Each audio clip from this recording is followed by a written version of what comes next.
नमस्कार। कृषि दर्शन कार्यक्रम में आप सभी दर्शकों का हार्दिक स्वागत, अभिनंदन। मैं हूं डॉक्टर जगजीवन शर्मा। दर्शकों, कीटनाशक और रासायनिक खादों का प्रयोग हम फसल की पैदावार बढ़ाने के लिए और फसल में होने वाली बीमारियों से बचने के लिए बहुत करते हैं। स्वाभाविक भी है। इससे न केवल फसल की पैदावार बढ़ती है, मात्रा बढ़ती है, अपितु जो बीमारियां हैं, कीट हैं, उनसे बचने में भी हमें सहायता मिलती है। लेकिन दर्शकों, क्या आप जानते हैं कि यही कीटनाशक, यही रसायन जब बाद में हम खाद्य सामग्री का प्रयोग करते हैं, उसमें ये अवशेष रह जाते हैं और ये अवशेष हमारे स्वास्थ्य के लिए बहुत घातक है। यानी आज जो बहुत सारी ऐसी संभावित बीमारियां जो हो रही हैं, वो बहुत सारी हमारे खाद्य सामग्री की वजह से है। वो दुष्प्रभाव खाद्य सामग्री में जो अवशेष हैं कीटनाशकों के, रसायनों के, उसकी वजह से भी है। तो प्रश्न ये उठता है कि इन कीटनाशक और रासायनिक खादों के अवशेषों को कैसे पहचानें और इनकी निगरानी कैसे की जाए, ताकि हम अपनी खाद्य सामग्री के सेवन के दौरान इन संभावित बीमारियों से बचें। आज हमारे कार्यक्रम का विषय ये है। यानी आज हम इस कार्यक्रम के माध्यम से आपको जानकारी देंगे कि जो कीटनाशक और रसायनों के जो अवशेष हैं, उनकी निगरानी कैसे की जाए और वो कौन कौन से स्टेप्स हो सकते हैं, कौन कौन से उपाय हो सकते हैं, जिनकी जानकारी अगर हमें हो तो हम उनका अमल करते हुए बीमारियों से बचें। और इस महत्वपूर्ण विषय पर हमसे बातचीत करने के लिए हमारे साथ जो एक्सपर्ट, इस विधा के जो महारत हासिल किए हुए जो एक्सपर्ट मौजूद हैं, उनसे मैं आपका तारुफ करा दूं। हमारे साथ मौजूद हैं डॉक्टर सीताराम कश्यप। डॉक्टर कश्यप, आपका बहुत बहुत स्वागत। डॉक्टर कश्यप पौध संरक्षण अधिकारी के पद पर तैनात हैं कृषि विभाग, कृषि निदेशालय, हिमाचल प्रदेश में, और सेवाएं दे रहे हैं और खासकर इस विषय पर जन जागरूकता अभियान भी चलाते हैं और लोगों को जानकारी भी देते हैं। डॉक्टर कश्यप, मेरा पहला सवाल ये है, पहले तो मैं बताऊं कि बहुत महत्वपूर्ण विषय है और इस विषय पे काफ़ी समय से मैं चाह रहा था कि आप जैसे एक्सपर्ट के साथ बैठूं ताकि लोगों को जानकारी मिले। जी। पहला सवाल मेरा ये है कि ये जो कीटनाशक के जो अवशेष होते हैं या रसायनों के जो अवशेष होते हैं, ये वास्तव में क्या होते हैं? जी, आपने बहुत ही अच्छा प्रश्न किया है डॉक्टर साहब। सबसे पहले तो हमें ये समझना होगा कि कीटनाशक होते क्या हैं। जी। कीटनाशक एक या दो रसायनों का एक मिश्रण होता है जो फसलों में बीमारी की रोकथाम या कीट पतंगों की रोकथाम के लिए या खरपतवार नाशक की रोकथाम के लिए हमारे किसान भाई करते हैं। जी। अब रही बात ये कि इसके अवशेष जो है कैसे रह जाते हैं। हाँ जी। इसके अवशेष जो हमारा किसान है, हमारा बागवान है, जो फसलों पर वो स्प्रे करता है या दवाइयाँ छिड़कता है या फर्टिलाइज़र डालता है, तो उसका एक अनजुडिशियस यूज़ हो रहा है हमारे प्रदेश में। हमारे लोगों को जागरूकता नहीं है, ज्ञान नहीं है कि उसको किस तरह से हमें डालना चाहिए, उसका किस तरह से स्प्रे करना चाहिए, कब करना चाहिए, क्यों करना चाहिए। इस तरह की अज्ञानता भी हमारे किसानों और बागवानों में है। ये बहुत बड़ी कमी है हमारे अंदर। तो जो पेस्टिसाइड के जो रेजिड्यू है या इंसेक्टिसाइड के जो रेजिड्यू है, वो फसलों में इस वजह से रह जाते हैं कि एक अनजुडिशियस यूज हो रहा है और ज़्यादा ओवर जो है हम उसको कर रहे हैं। और उस तरह से वो जो हमारा प्लांट है, जो पौधा है या सब्जी का पौधा है या हमारी फसल है, कनक है या मक्की का पौधा है, उसको यूटिलाइज नहीं कर पाता क्योंकि उसको जो एक समय सीमा चाहिए वो नहीं है। हमारा किसान या हमारा बागवान ये चाहता कि एकदम से उसकी प्रोडक्शन हो, तो उस तरह की एक जो ग्रीड है उसको पूरा करने के लिए वो तरह तरह के स्प्रे या खादें डालता था कि उसकी पैदावार हो, मार्केट में उसको रेट मिले। तो इस तरह से ये ऐसा चल रहा है। तो उसका जो ओवरड्यूज है वो प्लांट जो है पूरी तरह से उसको अवशोषित नहीं कर पाता है। एक रिसर्च में यह पाया गया है कि जब हम स्प्रे करते हैं तो उसका लगभग 1% जो यूज़ है वो प्लांट कर पाता है, बाकी 99% जो है वो या तो वातावरण में रहता है या मिट्टी में रहता है या पानी में चला जाता है और उसका रेजिड्यूल इफेक्ट रहता है। और वो एक साइकिल के रूप में हम किसी न किसी तरह से हम ले रहे हैं, ग्रहण कर रहे हैं, हम जो कंज्यूमर है या जो भी है, या वातावरण में हमारा कोई प्लांट है जिसको उसकी जरूरत नहीं हो उसको भी वो लेना पड़ता है, क्योंकि प्रकृति से वो खुद ही उसको ग्रहण करना पड़ रहा है। जी, डॉक्टर कश्यप, आपने बड़ी महत्वपूर्ण बात बताई, बतौर वैज्ञानिक आपने बहुत बतौर एक्सपर्ट बताई, लेकिन सरल भाषा में हमारे दर्शकों को बताया। आपने कहा कि ये जो रेजिड्यू है, जो अवशेष इसलिए रहते हैं खाद्य पदार्थ के सेवन के दौरान तक, जी, क्योंकि या तो उसका अनियंत्रित प्रयोग होता है, जी, जरूर से ज़्यादा प्रयोग होता है, जी, जी, क्योंकि जो वैज्ञानिक सलाह के अनुसार जो आपकी एक नियमावली है या गाइडलाइंस हैं, उससे कहीं ज़्यादा या अनियंत्रित तौर पे होता है, और इसलिए जो है वो, जैसे आपने रिसर्च के में भी बताया कि वो जो है अवशेष रह जाते हैं, फसल में रह जाते हैं, वो अवशोषित नहीं कर पाता है, और बाद में जो है रेजिड्यूज जो है बाद में फिर वो घातक परिणाम के तौर पर सामने आते हैं, जो बीमारियों के जब हम सेवन करते हैं। जी डॉक्टर साहब, और क्या ऐड कर रहे थे आप इसमें? उसमें जो हम प्रतिदिन जो है 0.5 मिलीग्राम जो है किसी न किसी रूप में जहर का सेवन कर रहे हैं, चाहे हम पानी से ले रहे हैं, चाहे दूध से ले रहे हैं, चाहे सब्जियों से ले रहे हैं, प्रतिदिन हम ये कर रहे हैं, क्योंकि रेजिडुअल इफेक्ट की वजह से हम ले रहे हैं। क्योंकि डॉक्टर लोग भी ये कहते हैं कि आप सब्जी खाएं, जी, आप फ्रूट्स लें, आप अंडा या मांस खाएं, तो लेकिन उसमें जो रेजिडुअल वो अवशेष रह रहे हैं वो तो आ ही रहे, हम किसी न किसी रूप में ग्रहण कर रहे हैं और हमारे बॉडी में जा रहे हैं, और कई तरह की बीमारियां घातक हमारे शरीर को हो रही है। आज की डेट में ब्लड शुगर जो है लोगों को बहुत ज़्यादा है, कैंसर है, हार्ट अटैक हो रहा है, और बाकी छोटी मोटी बीमारियां तो हैं। और एक रिसर्च में ये भी कहा गया है कि 2050 तक जो है हमारे भारतवर्ष देश में 100% लोग जो है बीपी, शुगर और कैंसर से, यानी हब बन जाएंगे हम इन बीमारियों के जो है, बिल्कुल इस तरह का हो जाएगा। आज की डेट में कहीं भी जाएं तो डॉक्टर जो है पहले ये टेस्ट लिखता है और वो डिटेक्ट हो रहा है लोगों में। जी डॉक्टर साहब, ये भी बहुत महत्वपूर्ण चीज़ आपने बताई कि डॉक्टर्स जो है बैलेंस डाइट की सलाह देते हैं, यानी संतुलित आहार लें, ये बार बार कहते हैं, हरी सब्जियों का सेवन करें, फलों का सेवन करें, लेकिन वही फल वही सब्जियां जो है वो हमारे लिए घातक हो रही है, क्योंकि उसमें जो है ये अवशेष रह जाते हैं, रासायनिक प्रयोग जो हम कर रहे हैं, और उस वजह से जो बीमारियां बढ़ रही हैं, संतुलित आहार लेने से फायदा नहीं बल्कि नुकसान हो रहा है। ये बहुत महत्वपूर्ण चीज़ आपने कही। डॉक्टर साहब, मेरा अगला सवाल ये है कि कौन कौन से ऐसे फल या सब्जियां हैं जिनमें इसका प्रभाव ज़्यादा रहता है, या ये रेजिड्यूज जो है, ये अवशेष जो है ज़्यादा देर तक रहते हैं? बहुत सारे फल और सब्जियां इस तरह की जिसमें इसका रेजिडुअल इफेक्ट देखा गया एक रिसर्च में। तो स्ट्रॉबेरी है, अंगूर है, अमरूद है, आम है, सेब है, और क्या बोलते हैं, टमाटर है, पालक है, भिंडी है, बैंगन है और आलू है। इस तरह के फल और सब्जियां हैं जिनमें ये रेजिडुअल इफेक्ट है, जी, और हम नोटिस करते हैं, और ये हमारी रोज़मर्रा की चीज़ें हैं। जी बिल्कुल, आपने सही फरमाया कि आपने उन्हीं सब्जियों या उन्हीं फलों के नाम लिए जो रोज़मर्रा में, यानी बैलेंस डाइट के लिए, संतुलित आहार के लिए हमारे लिए जरूरी है, सिफारिश करते हैं। जी जरूरी है, लेकिन एट द सेम टाइम जो है वो घातक बनती जा रही है, हमारे शरीर के लिए जो है बहुत घातक परिणाम लेके आ रही है। जी, मैं एक और इसमें ऐड करना चाहता हूँ। हमारे पंजाब में जो है, पंजाब और मुक्तसर में जो किसान है वहाँ के, इतना ज़्यादा पेस्टिसाइड वहाँ यूज हो रहा है कि वहाँ पर जब उनके ब्लड सैंपल लिए गए तो किसानों के ब्लड में जो है 13 तरह के केमिकल के अवशेष पाए गए। जी, और इसी तरह जो है, जो हमारी लैक्टिंग मदर है, दूध पिलाने वाली माता हैं, उनके दूध में भी जो है वो केमिकल आ रहे हैं, अवशेष आ रहे हैं, तो वो घातक है, हमारी नई जनरेशन के लिए घातक है। तो नई जनरेशन का आगे जो भविष्य और फ्यूचर है। जी डॉक्टर साहब, बतौर एक्सपर्ट आपने सीधा सीधा जो है हमारे दर्शकों को सलाह परामर्श भी दे दिया, लेकिन साथ ही साथ जो है आगाह भी कर दिया कि इस तरह से अगर प्रयोग करते जाएंगे तो जो आने वाली पीढ़ी है वो भी इससे जो है अछूती नहीं रहेगी। डॉक्टर साहब, मेरा सवाल एक और जहन में जो आता है वो ये कि उस आपने सही फरमाया कि इन दिनों जो इसका प्रचलन ज़्यादा ही बढ़ गया है, लेकिन ये प्रचलन शुरू कब हुआ? मुझे लगता है बहुत पहले जो है बुजुर्गों के समय में इतना ज़्यादा प्रचलन नहीं होता था इंसेक्टिसाइड, पेस्टिसाइड्स का, इन कीटनाशकों का, लेकिन ये प्रचलन जो है ज़्यादा कब से शुरू हुआ और क्यों? डॉक्टर साहब, मैं इसके बारे में थोड़ा सा ऐड करना चाहूँगा कि 1948 से पहले ये इस तरह का नहीं था।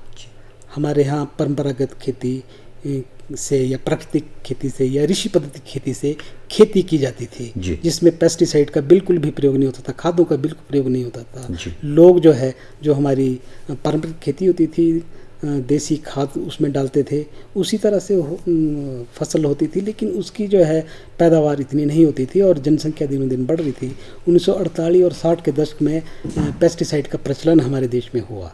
और वो क्यों हुआ? हमारे यहाँ खाद्यान्न की कमी होने लगी। जब से भारत देश आज़ाद हुआ, खाद्यान्न की कमी होने लगी, तो खाद्यान्न की कमी को कैटर करने के लिए रशिया से गेहूँ मंगवाई गई और किसानों को दी कि इसको अपने खेतों में उगाया जाए और ताकि हम यहाँ लोग भुखमरी का सामना ना करना पड़े। तो लोग शुरू में डर गए कि इसको कैसे करें, क्यों करें, कैसे करें।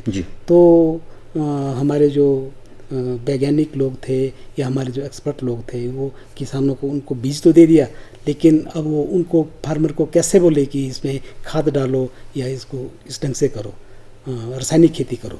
तो रात को लालटेन की रोशनी में जो है उनके खेतों में फर्टिलाइज़र को डाला गया और लोगों को, उनको किसानों को बोला कि भाई जब इसका पैदावार होगी तो आप देखें इसको। तो अल्टीमेटली क्या हुआ डॉक्टर साहब कि पैदावार में इजाफा हुआ, बढ़ोतरी हुई और किसान जो है उसको देख के गदगद हो गए कि भाई ये तो हमें खाद डालनी चाहिए, क्योंकि हम जो पहले पुराने ढर्रे पर खेती कर रहे थे उसमें तो इतना फ़ायदा नहीं हो रहा है। अब हमारी प्रोडक्शन बढ़ रही है तो हम कुछ कर पाएंगे देश के लिए, अपने लिए, अपने परिवार के लिए कर पाएंगे। तो उन्होंने इस तरह से वो खादों का और रसायनों का जो प्रयोग है या कीटनाशकों का प्रयोग बढ़ता गया। तो ये कहने का तात्पर्य डॉक्टर साहब कि जैसे आपने कहा कि पहले नहीं होता था, धीरे धीरे शुरू हुआ, प्रचलन शुरू हुआ। तो चलन के पीछे जो है सीधा सीधा मोटिव तो यही था कि पैदावार कैसी बढ़ाई जाए। फिर बाद में कुछ बीमारियां भी आने लगी तो बीमारियों से रोकथाम के लिए भी किया गया। लेकिन अब जैसे आपने कार्यक्रम शुरुआत में कहा कि इसका अंधाधुंध प्रयोग हो रहा, अनियंत्रित तौर पर जिसका प्रयोग होने लगा, जो हमारे लिए, हमारे शरीर के लिए घातक है। डॉक्टर साहब, मेरा सवाल ये है कि ये तो बात हुई कि अवशेष रह जाते हैं, आपने कहा, और कैसे रह जाते हैं खाद्य सामग्री का प्रयोग करने तक, ये विस्तार से आपने और आसान भाषा में समझाया हमारे दर्शकों को।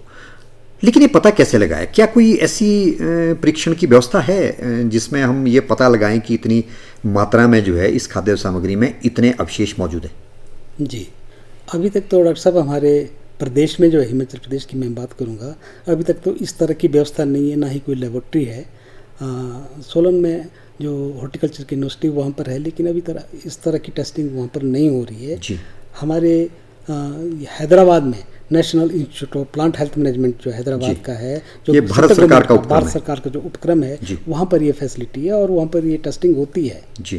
रेजिडुअल टेस्टिंग लेबोरेटरी अलग से है, लेकिन हिमाचल में ये सुविधा अभी उपलब्ध नहीं है। तो डॉक्टर साहब, अगर ये सुविधा उपलब्ध नहीं है तो जाहिर सी बात है, मेरे जहन में जो प्रश्न आता है और हमारे दर्शकों के जहन में भी आ रहा होगा, तो ये कैसे पता लगाएं कि ये इसमें कीटनाशक की या कोई कुछ ऐसे स्टेप्स आप बतौर एक्सपर्ट हमारे दर्शकों के लिए या उपभोक्ताओं के लिए बता सकते हैं कि वैसे तो आपने ये बता दिया कि इन सब्जियों में, इन फलों में जो ये ज़्यादा रहता है, लेकिन कैसे पहचान की जाए? कुछ इस तरह का, कुछ मोटे तौर पे कुछ आप बता सकते हैं हमारे दर्शकों को? इस तरह से जब हम फल व सब्जी मंडी में या कहीं रिटेलर के पास सब्जी लेने जाते हैं तो एक ही नज़र में हम देख लेते हैं कि सब्जियाँ वहाँ पर बड़े अच्छे ढंग से सजाई गई है, चमकीली है।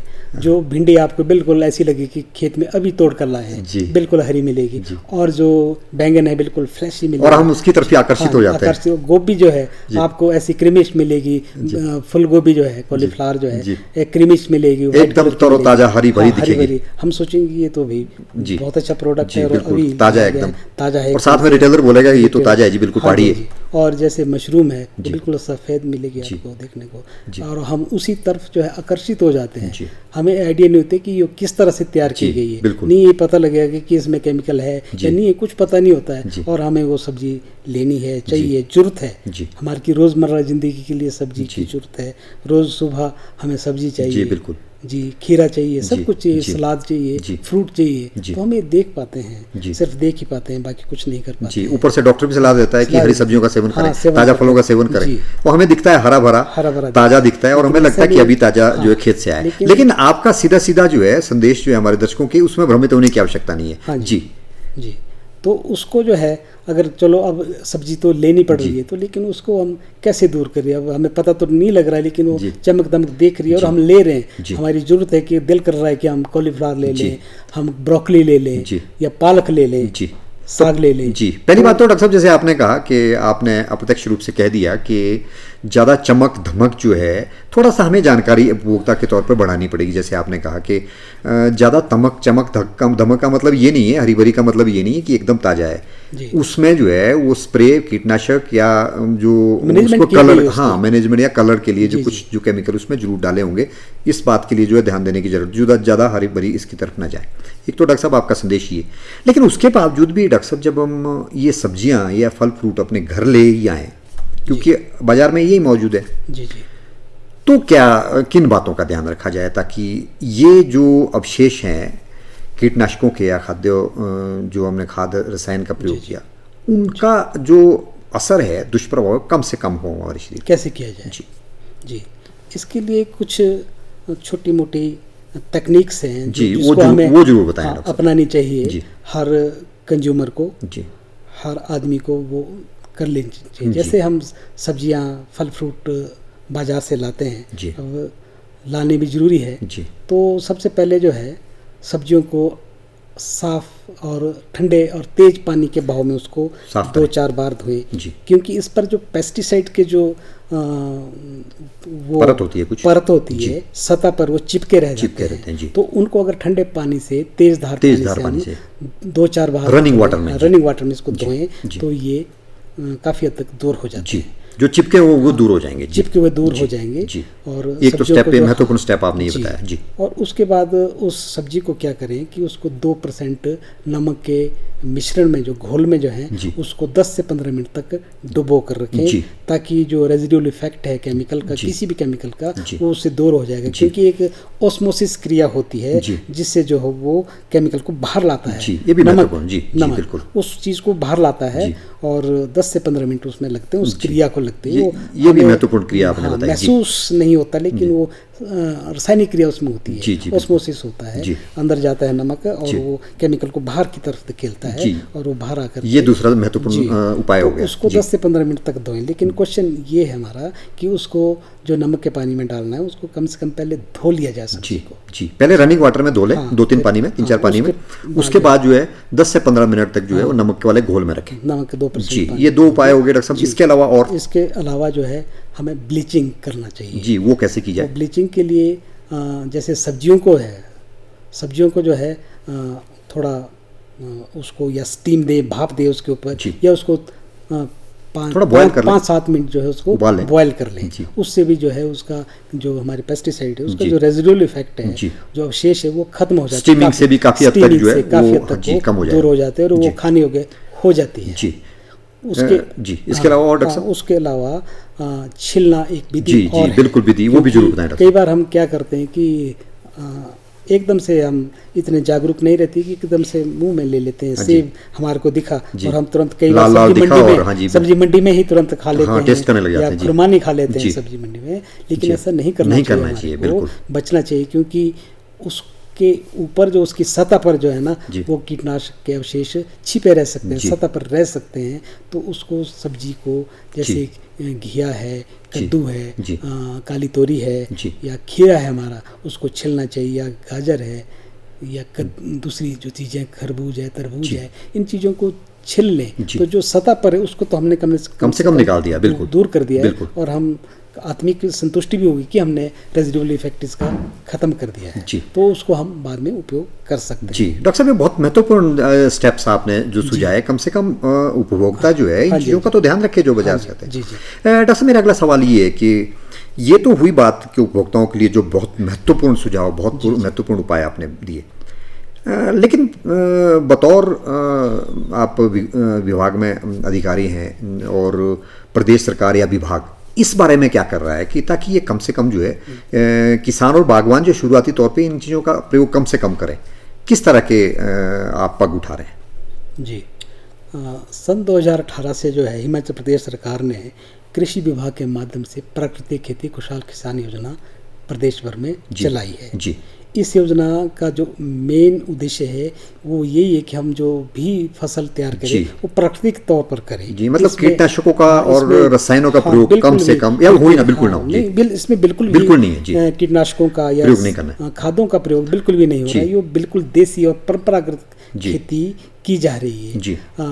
वर्ष 2018 से प्रदेश सरकार ने प्राकृतिक खेती को बढ़ावा देने के लिए जो स्टेट प्लान से जो है बजट जो है रिस्ट्रिक्ट कर दिया, कम कर दिया है पेस्टिसाइड्स पर जी।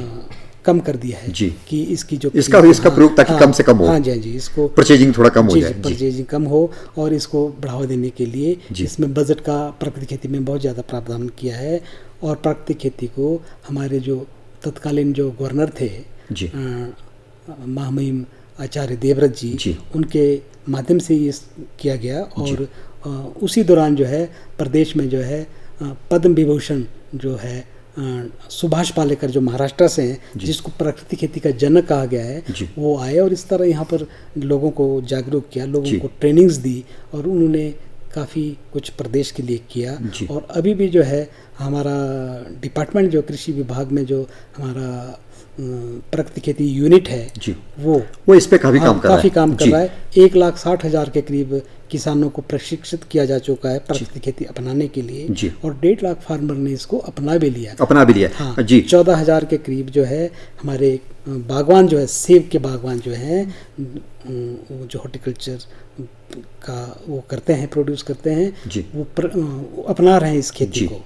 और जो हमारे हिमाचल प्रदेश में 4300 कुछ पंचायतें, उनमें से 3550 पंचायतें जो है हमारे प्राकृतिक खेती में कवर करती है। कहने का तात्पर्य डॉक्टर साहब विभाग की तरफ से इसमें काफ़ी जोर दिया जा रहा है ताकि कीटनाशकों का प्रयोग कम से कम हो और प्राकृतिक खेती को बढ़ावा मिले। प्राकृतिक खेती के ऊपर हमने काफ़ी इसका दूरदर्शन के माध्यम से एक्सपर्ट्स, विभाग के एक्सपर्ट्स के माध्यम से जानकारी देने का प्रयास किया। और आपकी तरफ से, जैसे आपने कहा, आज आपकी तरफ से भी सीधा सीधा संदेश कि ज़्यादा से ज़्यादा किसान, बागवान जो है पेस्टिसाइड की और ये दूसरी जो जितनी भी जो हम कृत्रिम खेती करते हैं जिसमें ज़्यादा से ज़्यादा इस तरह का प्रयोग करते हैं, जिसका बहुत ज़्यादा दुष्प्रभाव होते हैं हमारे लिए भी, बतौर किसान भी, बतौर बागवान भी, बतौर उपभोक्ता भी।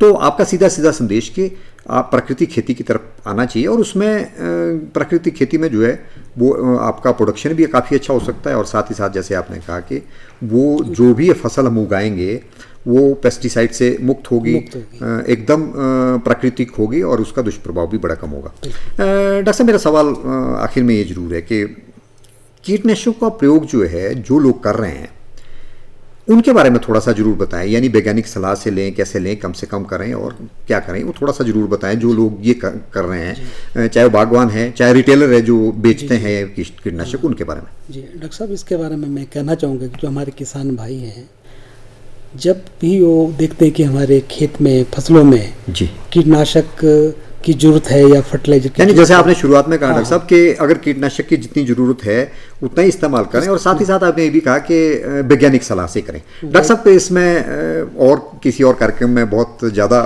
जानकारी आपसे लूँगा, लेकिन आप स्टूडियो में आए, इतनी महत्वपूर्ण जानकारी दी उसके लिए आपका बहुत बहुत धन्यवाद। दर्शकों, जैसा कि आज हमारे एक्सपर्ट ने आपको बताया कि आप ज़्यादा से ज़्यादा प्राकृतिक खेती की तरफ जाएं और कम से कम जो है पेस्टिसाइड का इस्तेमाल करें और करें भी तो वैज्ञानिक सलाह के अनुसार। अगले अंक में एक नए विषय और नए विशेषज्ञों के साथ आपसे फिर जानकारी साझा करेंगे। तब तक अपना ख्याल रखिए और मुझे अपने होस्ट और दोस्त डॉक्टर जगजीवन शर्मा को दीजिए इजाज़त। नमस्कार।